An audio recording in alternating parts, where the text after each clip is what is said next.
Menarik sekali polling kita di kesempatan kali ini. Mungkin Anda sudah tidak sabar untuk mengetahui seperti apa hasilnya. Kita lihat sama-sama. Ini dia. Rasio keberhasilan adalah perbandingan persetujuan atau penolakan orang lain. Contohnya 30% itu berarti 3 setuju, 7 menolak. Kira-kira berapa persenkah rasio keberhasilan Anda yang memilih 80% atau lebih? Ternyata 50%. Yang beranggapan sekitar 50% itu 40%, ya. Sedangkan yang masih kira-kira 10% pun hasilnya sama. 10% yang masih ragu-ragu. Oh, hebat sekali. Mas Ilbram, tolong disiapkan mikrofonnya. Siapa yang menjawab 40%? 50%? 40% tadi, yang sekitar 50% siapa? So, silakan Bapak. Mengapa Anda memilih B, sekitar 50%? Sukses ratio Anda. Berarti satu ya, satu tidak. Karena saya pikir saya sudah merasa bahwa 50% sudah di tangan. 50%. Artinya saya sudah melakukan setengah perjalanan hidup saya. Sudah menikah, memiliki anak, dan lain-lain. Super sekali. Kalau Anda jualan, 2 orang, 1 setuju, 1 tidak. Begitu? Ya, betul. Super sekali. Dan memang ini adalah rasio yang paling aman. Orang yang tidak tahu pasti tentang dirinya 50, begitu. Oke, terima kasih banyak Bapak. Kita berikan tepuk tangan. Nah, pertanyaan saya yang sekarang sederhana. Lebih mudah berhasil orang yang merasa dirinya, sukses rasionya, rasio keberhasilannya 80% atau lebih, atau yang masih 10%? Yang lebih mudah berhasil yang mana? Yang bilang 80% lebih yang mana? Angkat tangan. Yang mengatakan 10%? Good. Mana yang 80% atau lebih? Ada yang memilih? Mengapa Anda merasa 80%? Ya, karena sesuai dengan orang yang katakan dan sesuai dengan pendidikan saya ambil, pekerjaan yang sekarang saya jalani ini sesuai dengan ambisi saya, sesuai dengan pendidikan saya jalani dan sesuai dengan orang-orang yang ceritakan. Super sekali, ambisi dan yang ceritakan orang. Super sekali. Yang 10%? Saya mengatakan 10% karena saya berpikir kalau saya bilang 10% berarti makin memotivasi saya untuk lebih lagi untuk mencapai 100%. Super sekali. Kita berikan tepuk tangan. Yang 80% sukses rasionya ini kan berarti dia harus 8 ya, 2 tidak. Ya. Yang 10% sukses ratio berarti 1 ya, 9 tidak. Sekarang yuk, Anda yang memutuskan. Yang lebih tegang yang mana? Yang so serius yang mana? Yang 80%. Setiap kali ketemu orang harus 8 kali berhasil dalam 10. Jadi kalau dia jualan, gitu, harus gitu kan. Nah, orang lebih mudah membeli dari yang tegang atau yang santai? Tuh. Nah, berarti yang lebih santai ini. Mengapa dia santai? Coba sekarang. Waktu Anda menjual, meminta persetujuan, lebih mudah mendapatkan ya atau tidak? Tidak. Lebih gampang dapat tidak. Jadi kalau gitu yang kita cari apa kalau jualan? Tidak. Wong lebih gampang kok.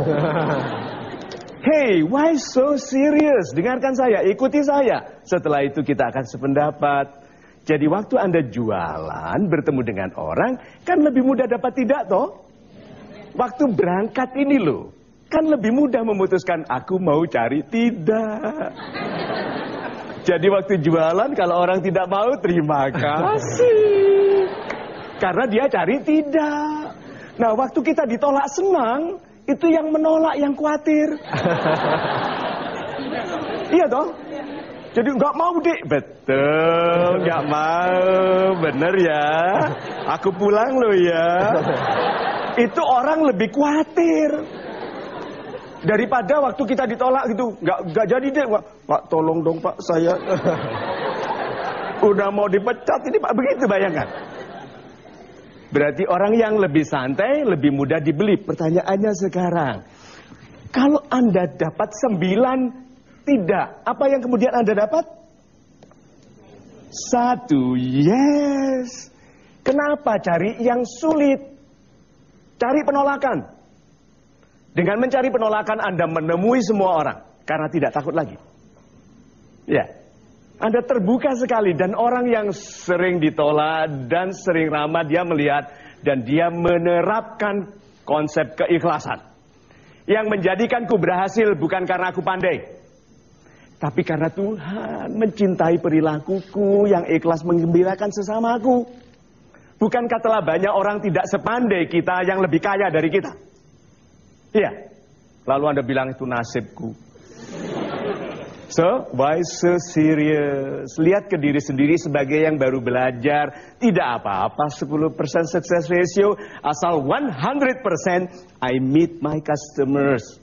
Sebagian besar orang menghalangi pertemuan dengan orang lain karena takut ditolak. Mulai hari ini jangan. Ketemu saja, biarkan diri Anda ditolak. Nikmati penolakan itu lalu bilang jangan gitu Tuhan. Why so serious? Itu.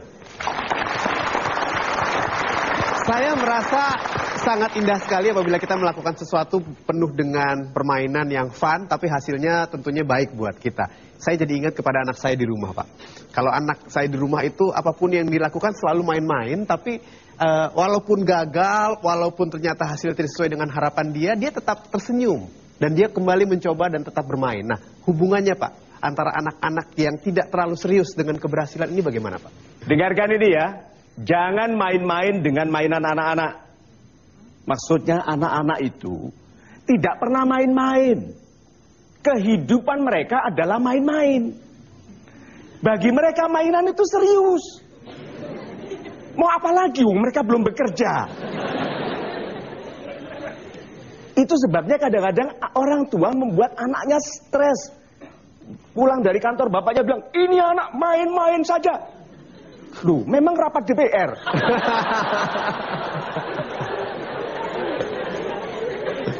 Iya. Anak-anak itu hidupnya main-main. Itu sebabnya orang tua tidak boleh bercanda, merendahkan permainan mereka. Cara mereka hidup dengan sepenuhnya adalah bermain-main dengan fun, dengan bergembira. Lihat ya, anak-anak hidupnya main-main. Hormati mainan mereka. Karena kalau tidak, nanti mereka tumbuh jadi orang dewasa yang masih main-main tentang kehidupannya. Ya. Serius mana tadi antara pekerjaan dengan nonton bola? Tentang pekerjaan setelah insaf. Ya. Berarti sahabat-sahabat saya, orang tua Indonesia yang super. Kalau Anda lihat anak-anak SMA, perguruan tinggi berkelahi, lempar-lemparan batu, seperti mereka tidak punya ibu. Kan anak-anak itu berkelahi di jalanan itu kan seperti orang-orang tidak punya ibu toh. Yang dilahirkan dari batu, tidak mengenal kasih sayang, tidak mengenal kelembutan, tidak mengenal doa orang tua supaya dia tumbuh dengan sehat. Anak-anak SMA, mahasiswa yang berkelahi seperti tidak punya ibu itu karena ibunya tidak terlalu dekat dengan anak-anaknya. Dekatilah anak-anak, nikmati bermain dengan mereka karena mainan anak-anak adalah kehidupan mereka yang sesungguhnya. Buat mereka melihat bahwa doa orang tua bagi keselamatan mereka itu penting. Jangan sampai orang tuanya berdoa 9 bulan di kandungan, merawatnya supaya tidak salah makan besar dan kecelakaan dengan mudah karena balapan di jalan atau luka karena bertengkar di jalanan. Untuk itu harus serius. Terima kasih Pak Mario, super sekali.